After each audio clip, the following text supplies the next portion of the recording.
What's up guys, Matt here, and in this video I'm going to be unboxing, reviewing, installing this CASEKOO magnetic car phone mount. So without further ado, let's get this out of the box and start installing it. So here's what we have right out of the box. In packaging, we've got our user manual.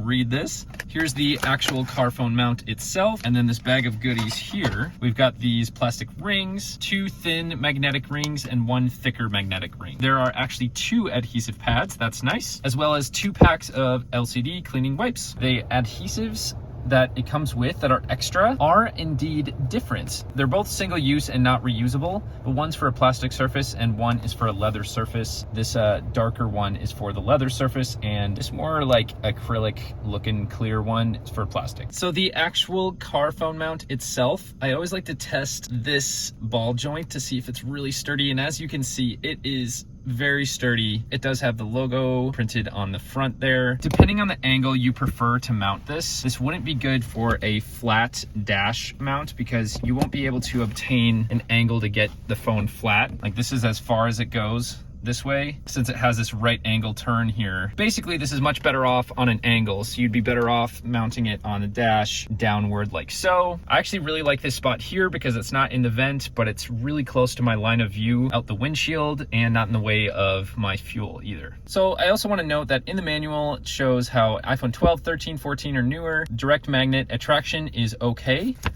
So you could literally, so the phone itself without a case will magnetically stick to this mount, but if you're using a case that may ruin the magnetism, so in that case you'll want to put on the magnet ring. And then whether to use the thick ring or the thin ring, the thick ring is mainly for an uneven surface, so if your case is really bumpy or textured or something, the thick ring is going to be a lot more effective, and then you can use the thin one for a much smoother case. So I've got my smooth iPhone case here where I would use the thin ring, and it's also just nice that it's not going to add a lot of thickness to your case too. So as for connecting the thin magnetic ring to my iPhone case, they do recommend you wipe it down with a cleaning wipe, so let's get that done. Wipe the case down and then let it air dry, and then we have the thin ring here. We can just peel this off so the adhesive is exposed and place it in the center of your iPhone case. There we go. The manual does suggest to wait for 24 hours to get the best adhesion and let that adhesive cure. At this point, for installing the actual car phone mount holder, it's the same process. So we wipe down where we want to mount it, and we'll let that air dry, and then we'll take the adhesive off,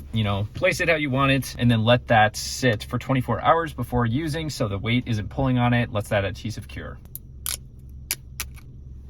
And since I'm using my phone to record, I'll mount my my phone case here, but as you see, it is a very strong connection here, sticks right to it, and it's in a really convenient spot where it's not going to get warm or cold from the vent, and it's also just in a great spot of my line of sight while I'm driving where it's not affected by the vent and it's not blocking my fuel gauge. So I really like this spot for it, but that's just me. So overall, as long as you're willing to put a thin ring on your case or use your iPhone without a case and have an iPhone 12 or newer, I do think this can be a great fit for you, and you will need a dashboard that is at a fairly steep angle, I would say especially 45 degrees or more. Hopefully this helps and shows you exactly what to expect with this CASEKOO car phone mount holder. I'll catch you guys next time.